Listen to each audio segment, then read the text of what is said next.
Welcome to the Why on Earth Community Podcast. I'm your host, Aaron William Perry, and today we have the very special opportunity to visit with my new friend, Sarah Arao. Hello, Sarah. How are you? Hello, Aaron. How are you doing? I'm doing great. It's so great to visit with you, and we're gathered right now in person here at the Lira Foundation's 2023 Holistic Visions Training Symposium, bringing an amazing array of leaders and change makers from around the world together to co-create and collaborate. And Sarah, you are here, traveled so far from Uganda, where you're doing incredible work with your organization, Mantle of Hope. And I know that you've got a flight to catch and a big day of travel ahead of you, a day and a night. And so we're only going to record this little introduction together while we're in person, and then we'll record the rest using Zoom and technology and so forth. But I'm so happy we could visit together in person and just share with our audience a bit about the amazing work you're doing at Mantle of Hope. And so I come from Uganda, and again, thank you so much, Aaron. My name is Sarah Arao. I work with Mantle of Hope Ministries, or Mantle of Hope alone, and we do menstrual hygiene with vulnerable girls in communities where we do education, and then we distribute sanitary pads. We also work with survivors of human trafficking and giving them a hope and a chance to live again a decent life. So we do a number of things with them. We do counseling with them, but also we give the skills training. We have an amazing sewing class, which is giving these ladies a very good hope in life and to start life again. Yeah. And you were also sharing with me yesterday that you've planted already so many trees, and there's this other aspect to your work with trees and the environment. Oh yeah, besides that, we have the Green Club in schools, and in the Green Club we are trying to nurture young people who will appreciate nature and who will plant lots of trees. And the young people make a commitment that every year they are planting at least 10 trees. So we are envisioning a world where the nature is well embraced and well protected. And besides, I do planting of trees myself, and each year I make a commitment to plant 300 trees, and so far I've planted 3,000 trees, and I'm hoping actually to go over 10,000 trees, and that is my commitment.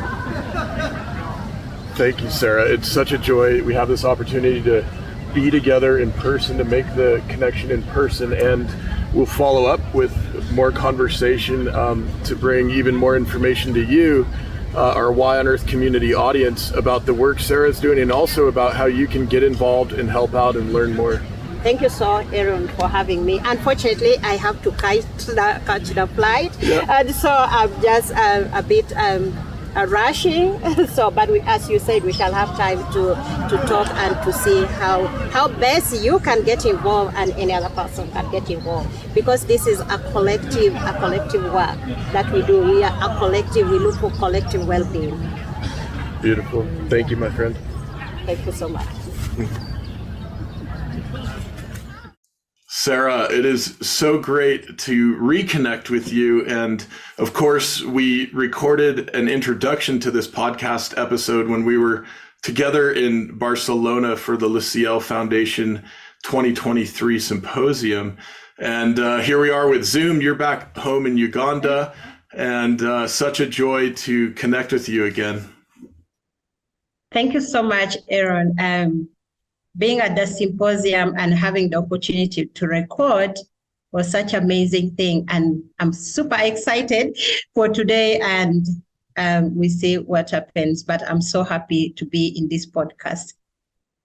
Yeah, and I'm really happy that we have the opportunity to dive a little more deeply into the work you're doing, which is really touching so many different disciplines and arenas where you're having positive impact. And also, when we recorded in Barcelona, it was our final day of the symposium, and we had to catch flights. We didn't have the time to cover everything. And of course, you had a big journey the rest of that day and night and the next day, right? Can you just fill us in on What was it like to return from Barcelona to Uganda? Wow. First of all, going to Barcelona was one of the greatest opportunity of my lifetime. I'd never traveled outside Africa. So it was such a big opportunity for me to go meet several people with good hearts and good intentions, including meeting you. And then the time of Barcelona at the symposium, it was so heartwarming, the positive energies that everybody shared, and that I got a lot of those positive feedback from everybody, and it was such amazing. When I came back to Uganda, I had to tell a lot of stories. Everybody was asking me, how was it? How many people did you meet? How many Ugandans did you meet? And I was like, probably I was the only only African around. And I told them it was such an exciting, a moment for me. A lot of people, by the way, Aaron, are still asking me about my time at the symposium in Spain. So it was such a great thing. And I had to go to German, which was really very cool for me. So, to Germany. Yeah. I went to Germany because it is very hard, very difficult to get the visa, the European visa. So I couldn't get a direct visa to take me to Spain. So it was only German which was available, and German was able to give me the EU visa. So with the Schengen visa, I could easily go to any EU countries, which would include Spain. Yeah. So that's why I had to go back to German. Oh wow. Okay, so you flew from Barcelona back to Germany, and then how did the flights go to get back home? So it was like, I can say it was hard the last day when I was to come back. When we met, and I remember when we did the recording and I was all rushing to the airport, I'd not checked on my phone, but my flight by the Brussels airline was canceled. So I reached German, and I went to get the boarding pass. And it was at that moment, the lady tells me, but your flight has been canceled. You're actually going tomorrow. So I ended up sleeping at the airport. Oh my goodness. So I had to stay at the airport probably like about 16 hours or 17 hours. So I slept over, because when I left the Barcelona airport and I went to Frankfurt, I reached Frankfurt at around, I think maybe around 8 in the evening. So I had to stay again up to the following day, like up to around noon. So I ended up spending lots of time at Frankfurt. Yeah. Oh my goodness. Wow. And then where? But no, Aaron, it was good, because Yeah. I met a lady who was all in tears. Okay, I was in my own confusion. Then I get this lady who was all in tears, and so I start talking to her at the airport. So I asked her what was wrong, why was she in tears, and then she tells me she was running away from her husband. And she told me she was going to another country. And I asked her why she was running away. And she's like, the husband is abusive. And she has been wanting to run away some months, and she couldn't. And that day was the day. And she was really crying, because it was like, her good chance of going home. So it gave me opportunity to talk to her, because as I told you last time, I work with women who have been traumatized, who have been abused. So I had to use my experience, and I talked to her, and she later on calmed down. So I really feel that my sleeping at the airport at Frankfurt, it is like nature wanted it that way, for me to talk to the lady. Beautiful. So So it became a blessing to me in a way, because I could make somebody, put somebody in a stable mood. I'm sure you were able to help her considerably, especially given the work that you're doing. And I know in our introduction, you were able to give us an overview of your work at Mantle of Hope. And I'm so excited that we have the opportunity to dive more deeply into this together right now. And, you are doing so much helping women and girls, doing things for the environment, doing things to empower people economically, and also working on a big recycling project related to the shoes, sandals, and other products that you're making. And so I'm thrilled that we can take our time now talking about each of the projects you're managing. And I was hoping, if it sounds good to you, that we could start by talking about the Muzuri Project on the menstrual hygiene and health, and just explain to us a little more detail around how you're working with the girls and the women to help them out. Yeah, so the Muzuri Project, it is for girls who are at risk of dropping out of school. And this project actually was started by my husband. My husband would buy sanitary towels and he would take it to schools. So, but as time went on, I pick up the idea and the concept of it all. So, so we have 10 schools with about maybe 3,000 to 4,000 children, and we make sure that I make the sanitary pads myself, and together with some other women that we support in our studio here. I know I'm going to show us around. Yeah. So we make these sanitary towels because girls in a rural setting will not have access to sanitary pads, and they would eventually drop out of school because during their menstrual days, they will miss school. So if a girl misses a school, like for 1 week in every month, it means that in the 3 months that they study, they are missing like 3 weeks. And because they're missing like 3 weeks, it will be hard for them to compete with every other child who has been at school.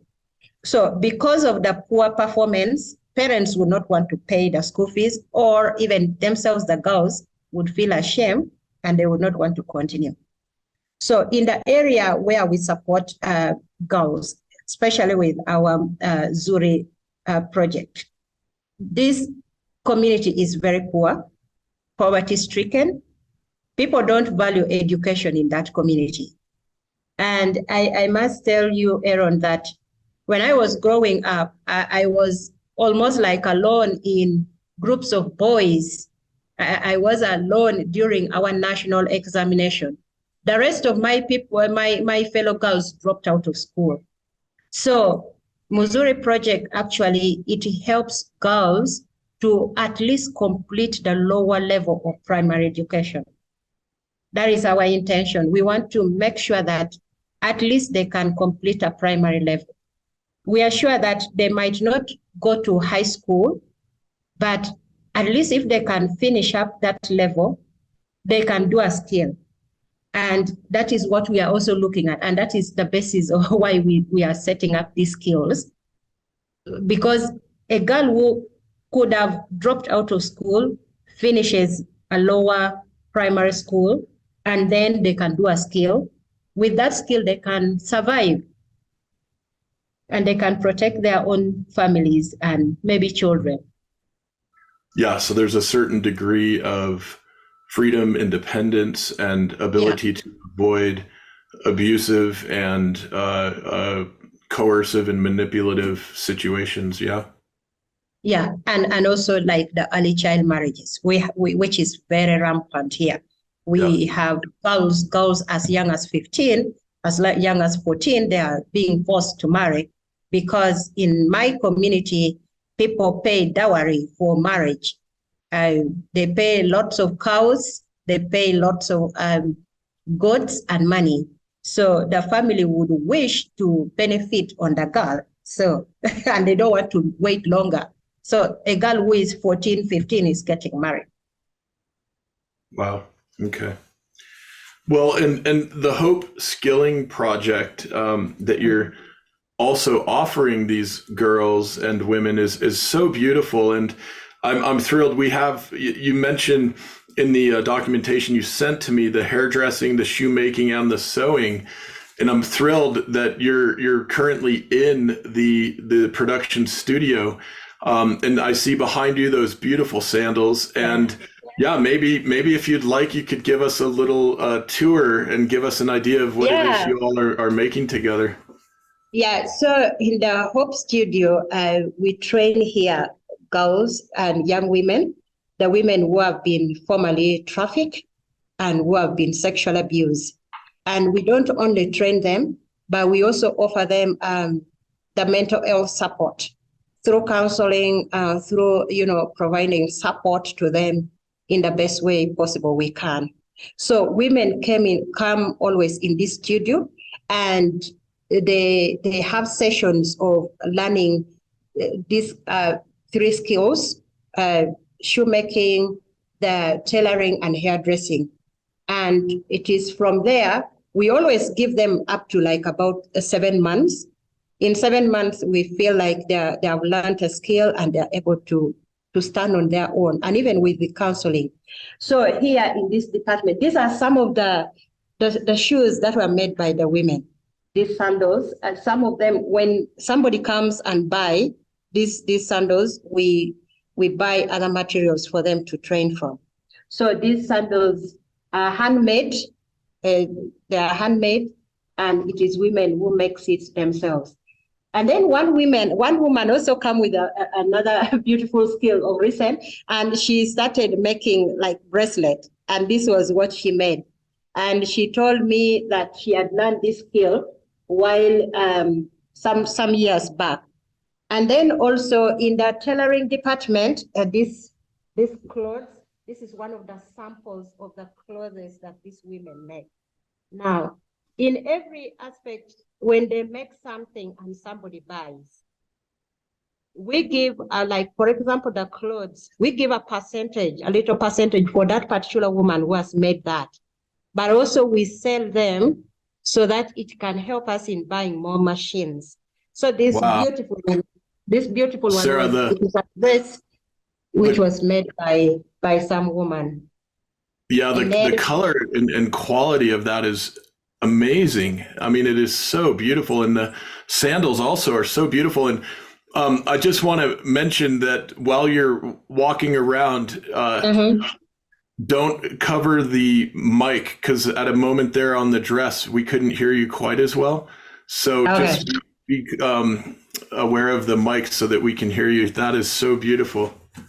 Okay. So there are these clothes, this many clothes, and we have many of them.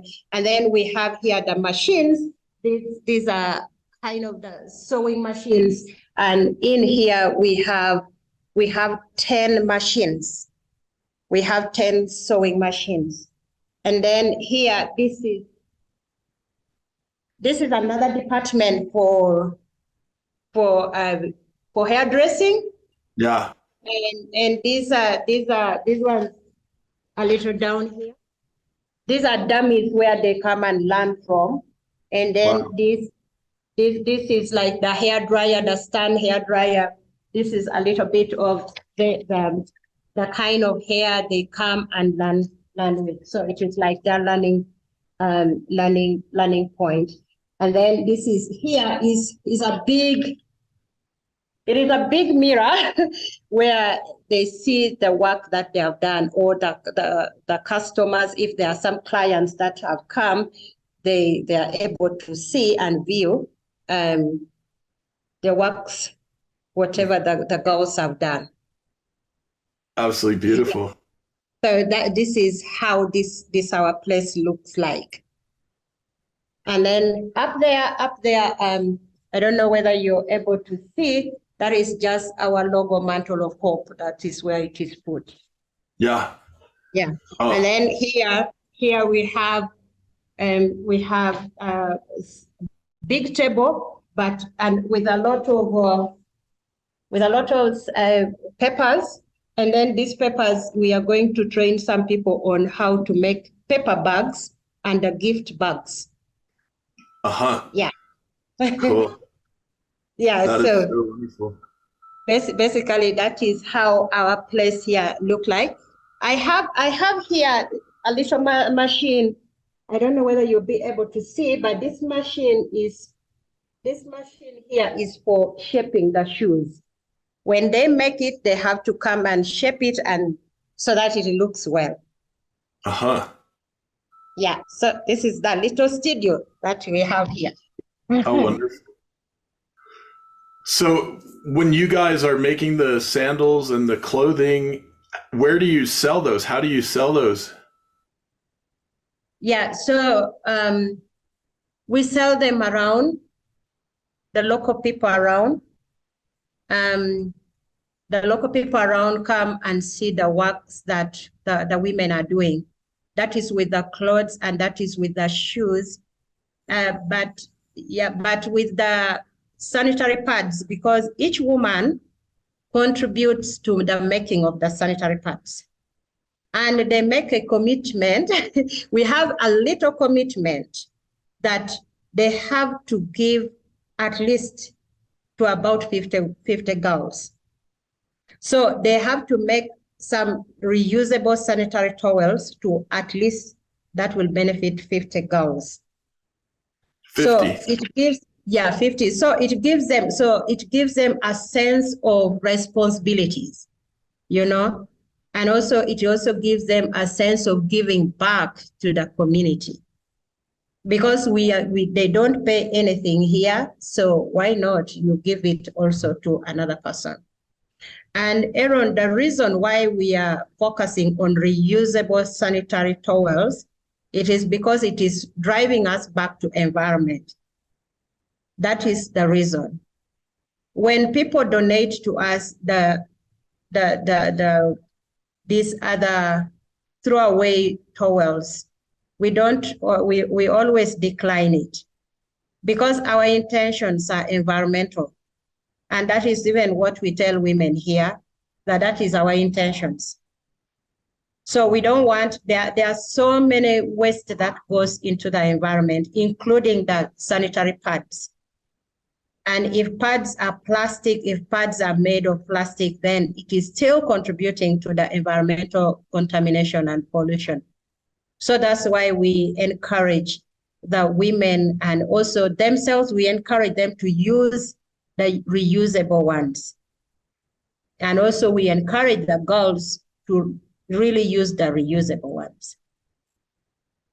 Yeah. Well, I love how the Hope Skilling Project also requires those women to give to at least 50 other girls in the community. There's such a beautiful reciprocity there, such a beautiful energetic of, as you're helping these women to heal and develop skills, you're also, I imagine, helping them to feel really empowered as they're helping many other girls in the community.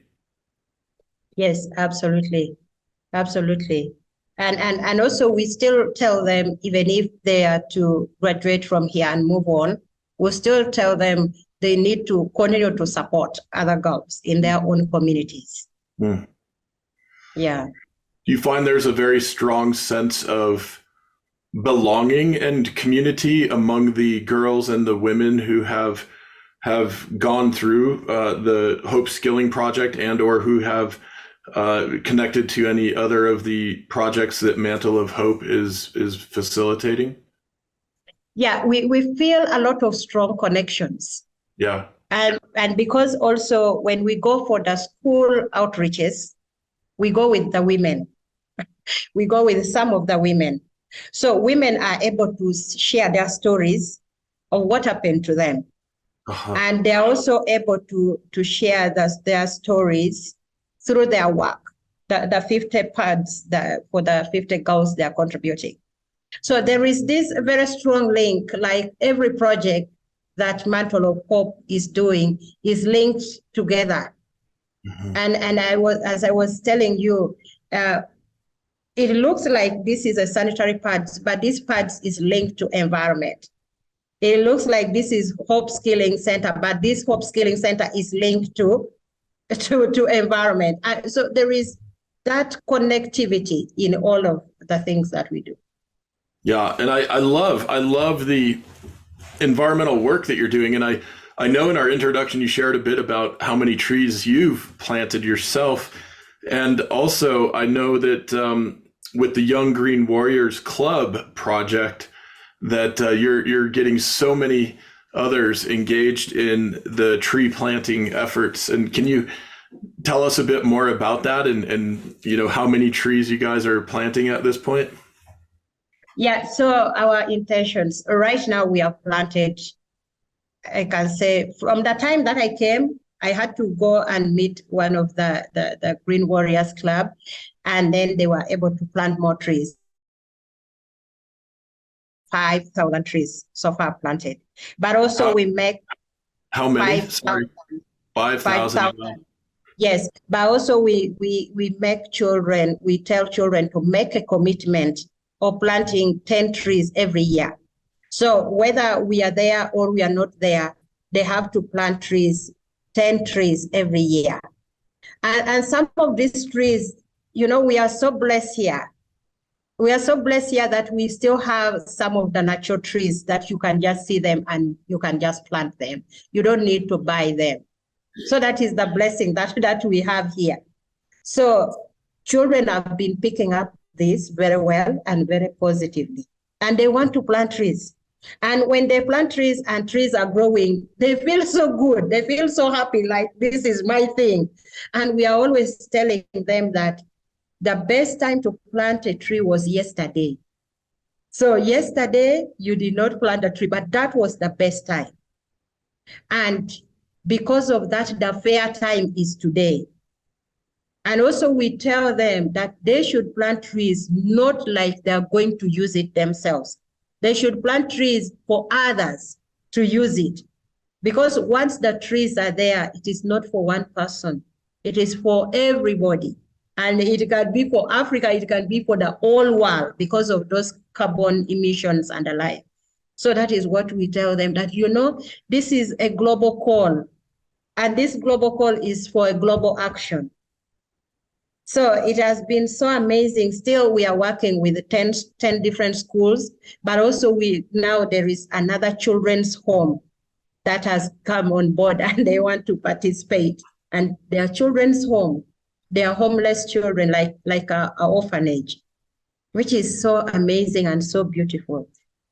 So with the environmental project, we are now going into the recycling. And still, that is what we are telling children, removing the waste from the environment. So we want to improve on how do we completely remove the waste from the environment. So we are going to, like the shoe making department here, we are going to make shoes using the plastic, you know, the polythene papers, those plastic bags, and also maybe plastic bottles. And then we are doing construction. That is what I did not share with you. We are starting a construction using the plastic bottles. And we want to train also the community that, look, you can use their materials here. You know, their materials, and you can use it for the construction purposes. And is that, I'm familiar with like Earthship technology, and even right here on our farm at Elk Run Farm, a small cob earth hut was made for the ducks, and a bunch of bottles were incorporated into the structure for that. Is it a similar strategy that you're using? Yeah. Awesome. Yeah. So using the plastic bottles for the construction. And you know, it takes a lot of bottles. So if you must construct, it takes a lot of bottles. So that is how big somebody can contribute to environment. And that is how somebody can leave, you know, the footprint on the environment. So if community would buy this, then it would be really, really good. because everybody would contribute to the cleaning up of the environment. Wonderful. And the earth will eventually breathe. That's perfect. The earth would breathe, which is very hard right now, because several tons and tons of plastic is being produced every day. And when people try to recycle plastic, especially the factories, they recycle and bring it back as plastic. And so they are not solving the problem. These plastics needs to be, gotten away from the earth and, packed somewhere. But when you recycle plastic and you bring back plastic, it becomes like a circle of really not solving any problem. Sure. Yeah. When we incorporate it into buildings, it's more of an inert and less volatile or reactive way for it to be, right? So that those toxins are not released into the environment, into the water as easily. Absolutely. Yeah. Absolutely. Well, and it seems the problem of environment is everywhere. Yeah. It is a global problem. It is such a big problem. Yeah. Yeah. Requiring action in all of our communities, right? Yeah. And like, for example, in Uganda here, we don't have the proper waste management. People just dump plastic anywhere. On the road, anywhere, people don't mind, which is so bad. It needs the change of mindset. Yeah. Yeah. Wow. And with the Young Green Warriors Club, in the materials you sent to me, which I believe we might be able to include in the show notes when we publish the podcast, your goal by the year 2040 is to plant at least 10 million trees. And that is so beautiful and impressive. And it seems, I'm just doing some quick math in my head, it seems very attainable given the network of people that you're connected to and collaborating with, and the way you're inspiring people to make that annual commitment. It seems that there's a certain viral aspect to this, and also a certain geometric growth aspect, and that you very realistically can attain those numbers in what would be another 16, 17 years, something like that. Yeah, so we want, yes, that the children have the families that they belong to. So we want to utilize that as well. We want to tell the older people, adults, that they have to take the action themselves as well. That's why I was telling you, we want to use schools. We want to actually even incorporate other people to come in and to join in this campaign.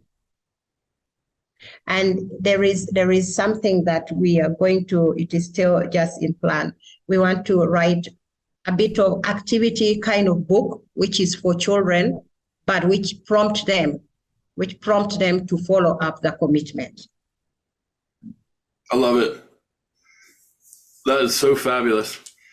So we created a small book publishing company a few years back, one of our social enterprises, similar to how our Waylay Water soaking salt is another social enterprise. And so, I love hearing about books as a way to get more information and inspiration out to even more people.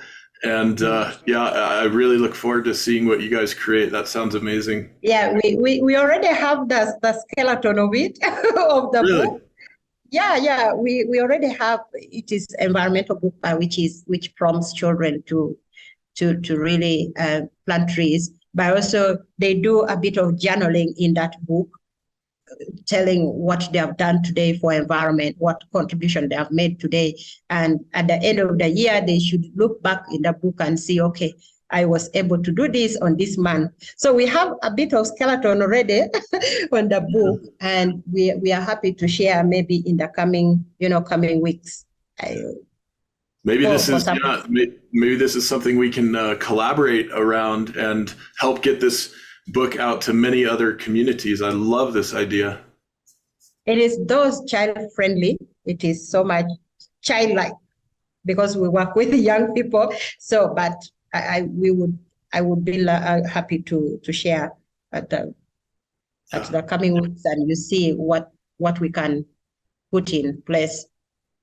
Yeah, absolutely wonderful. So Sarah, I want to ask you to share with us about the sex trafficking. I know this can be really difficult for some of our audience to hear about, but I think it's really important that we develop more awareness regarding what's going on in our world and how people, especially young girls and women, are being so devastatingly impacted by this. Can you explain to us this cycle and how women and girls are forced into this sex trafficking situation? Yeah. So this project, I don't know whether I don't recall sharing with you how it all started, but it all started by my cousin who was taken to Jordan, and she was to work in some family, and in that family it was a family of 5, three boys, which were the children and the father and the mother. But when she reached there, of course, here people are so much unemployed.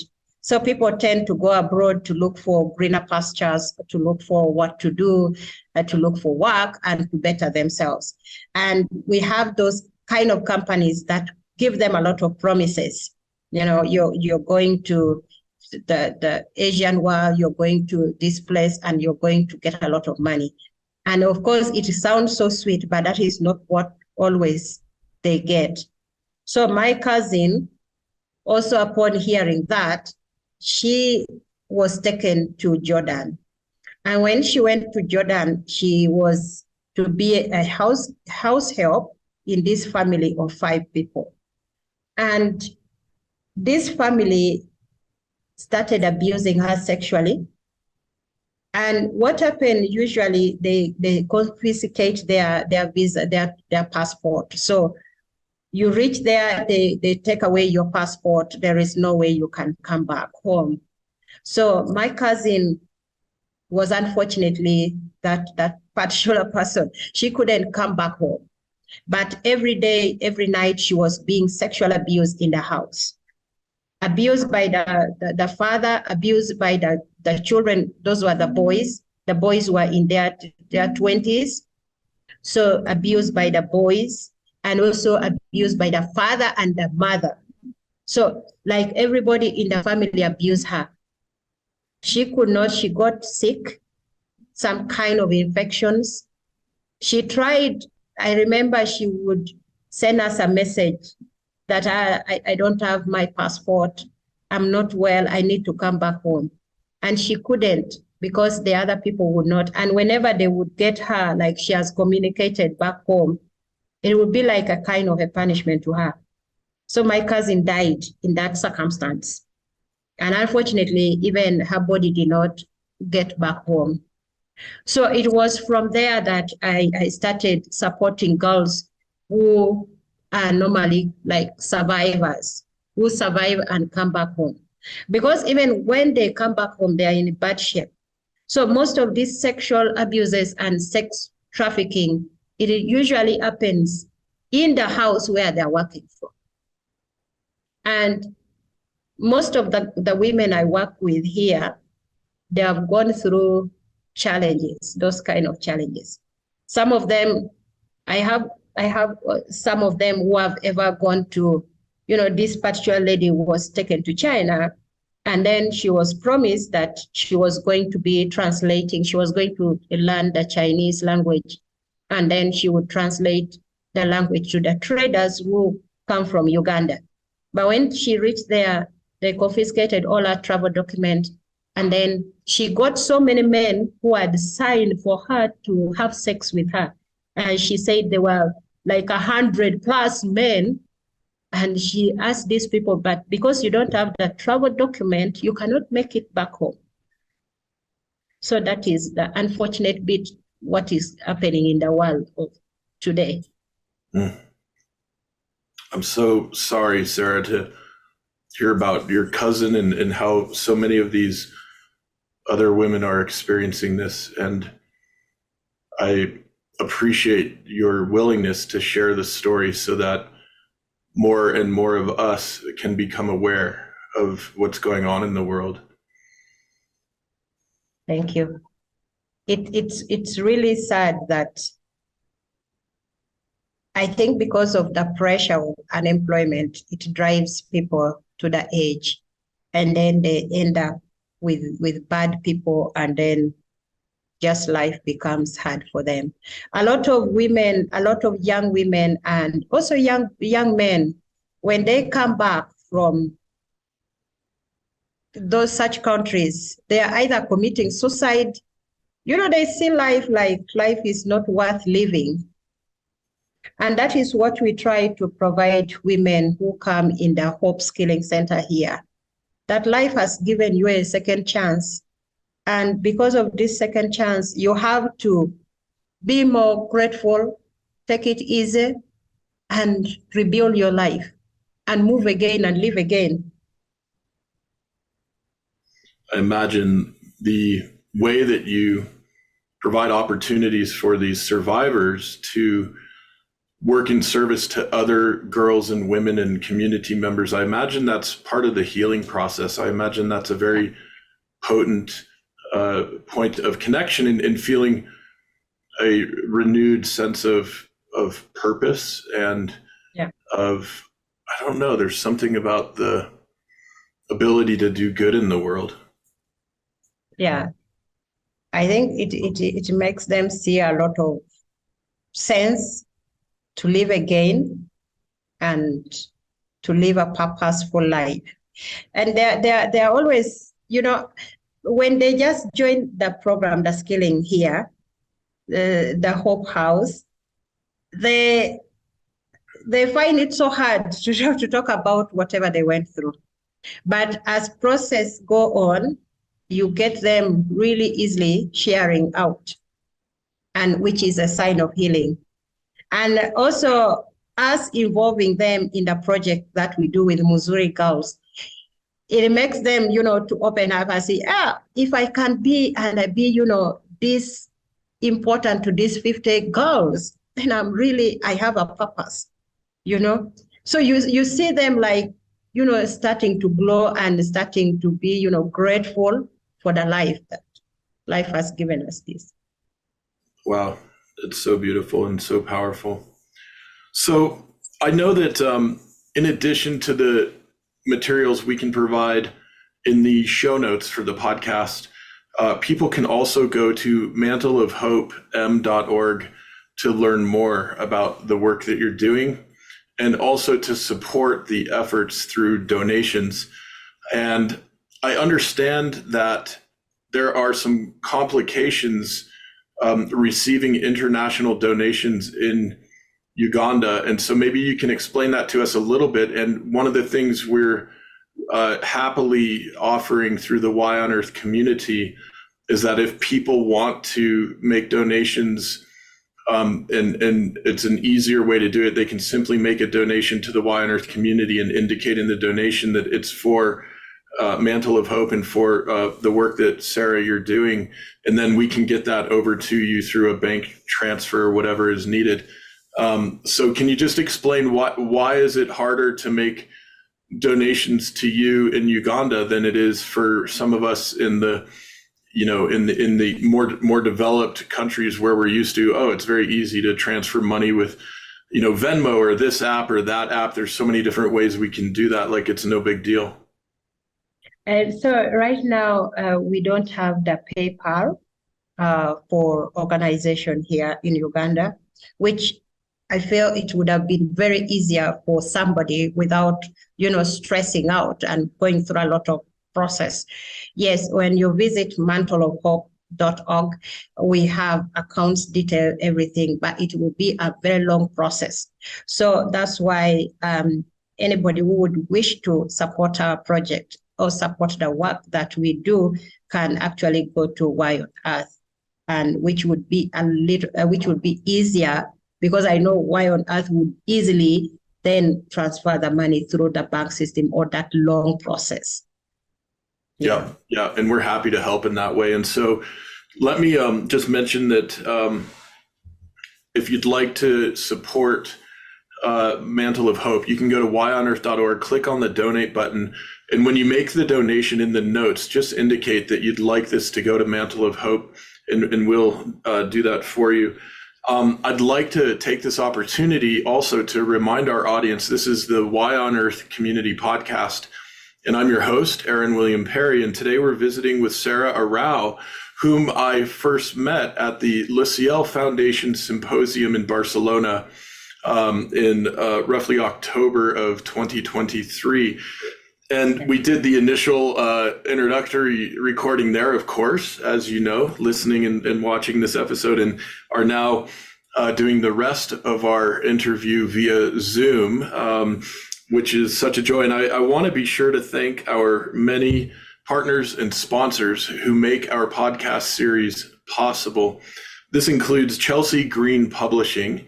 And if you go to our partner and sponsor page on the website, you'll see many different companies and organizations we're collaborating with, and many of them are offering special discounts on their products and services. In the case of Chelsea Green, they're offering a 35% discount on their books and audiobooks with the code YOE35.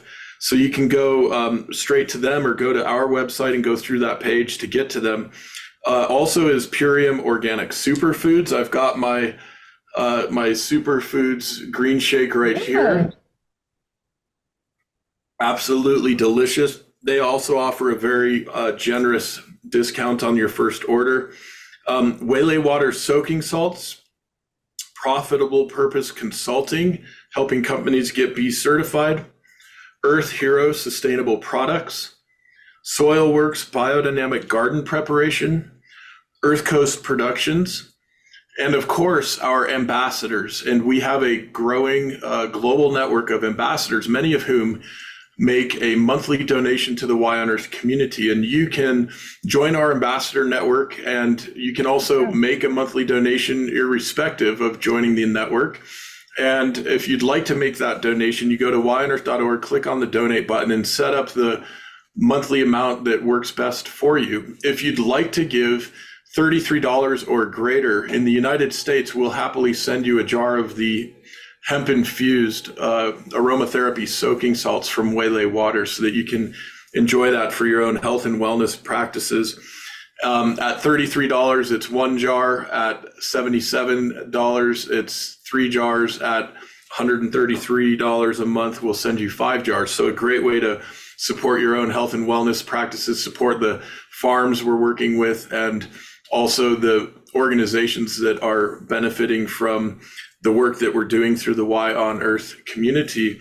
And of course, Sarah, just such a joy to have this opportunity to connect with you. Again, people can go to mantleofhopem.org and or connect via email, info@mantleofhopem.org. I wanted to ask too, are there any social media channels that you're active on that people can connect with you through? Yeah, we have a Facebook account. I don't know whether we have, and then we have also the LinkedIn. We have the LinkedIn. Our Instagram has not been so busy. Yeah.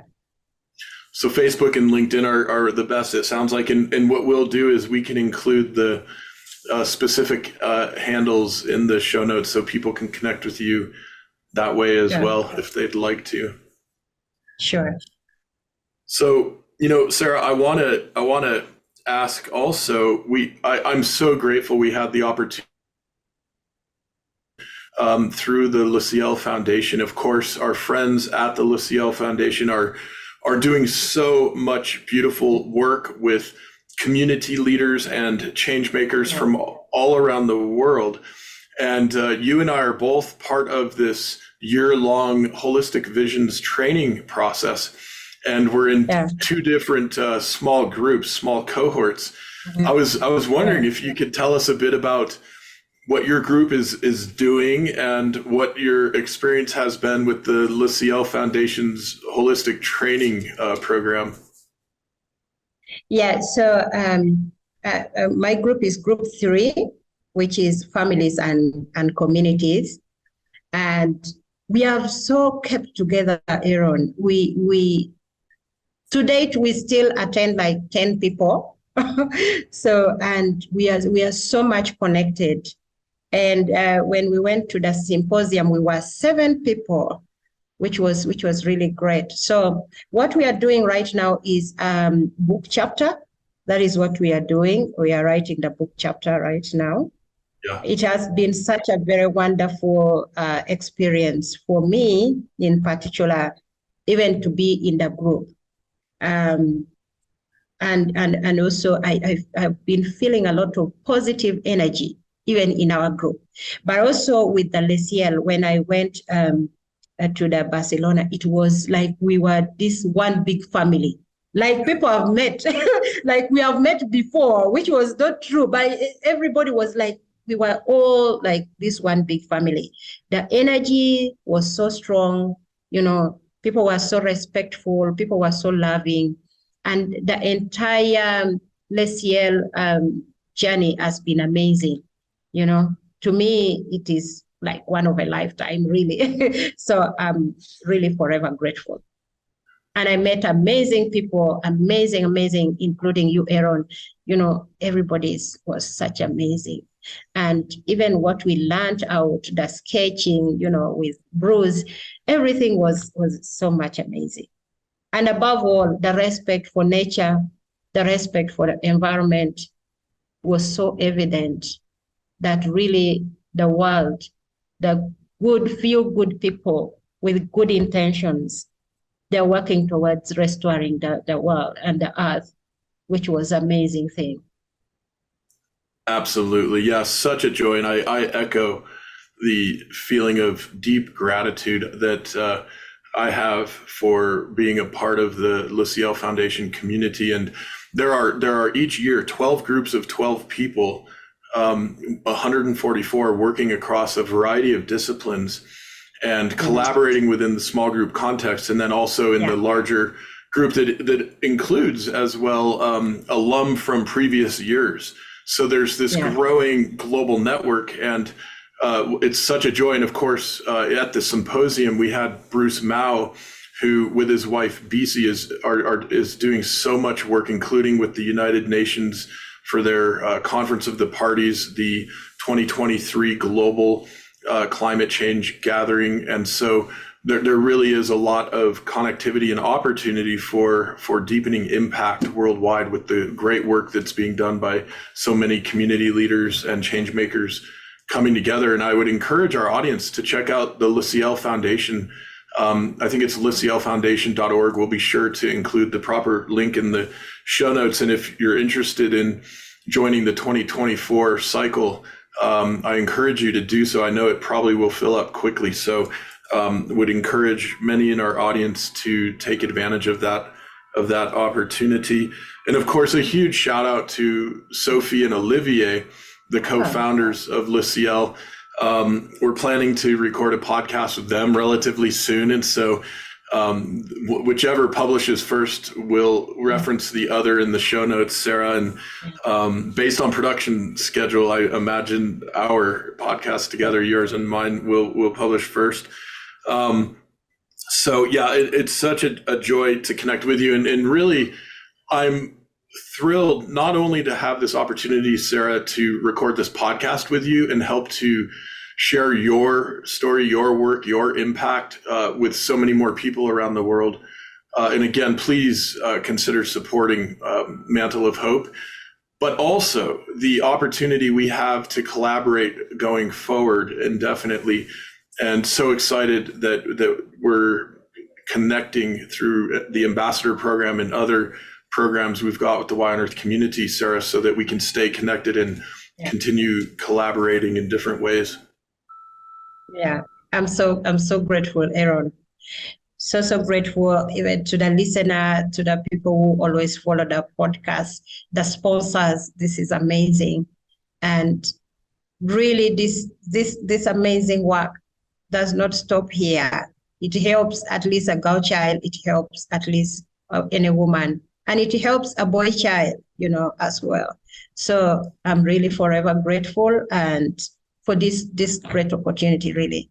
And as Aaron, this is like our first time actually being interviewed in the work that we do, and we are so much grateful.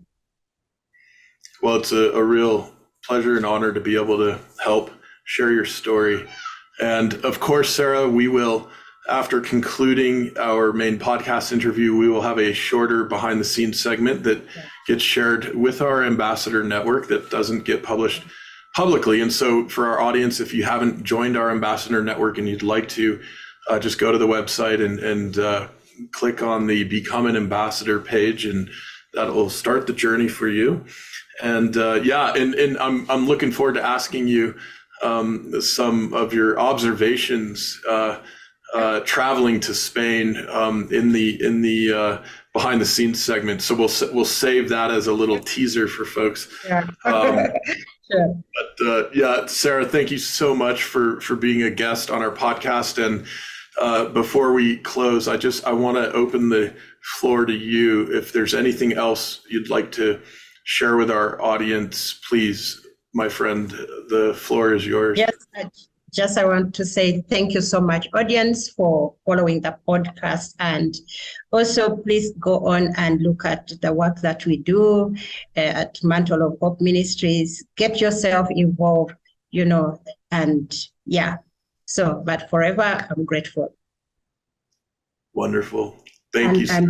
And for any donations, please, it can pass via Y on Earth because of those technicalities. Thank you so much, my friend. Thank you. Thank you. The Y on Earth Community Stewardship and Sustainability podcast series is hosted by Aaron William Perry, author, thought leader, and executive consultant. The podcast and video recordings are made possible by the generous support of people like you. To sign up as a daily, weekly, or monthly supporter, please visit yonearth.org/support. Support packages start at just $1 per month. The podcast series is also sponsored by several corporate and organization sponsors. You can get discounts on their products and services using the code YONEARTH, all one word with a Y. These sponsors are listed on the yonearth.org/support page. If you found this particular podcast episode especially insightful, informative, or inspiring, please pass it on and share it with a friend whom you think will also enjoy it. Thank you for tuning in. Thank you for your support. And thank you for being a part of the Y on Earth community.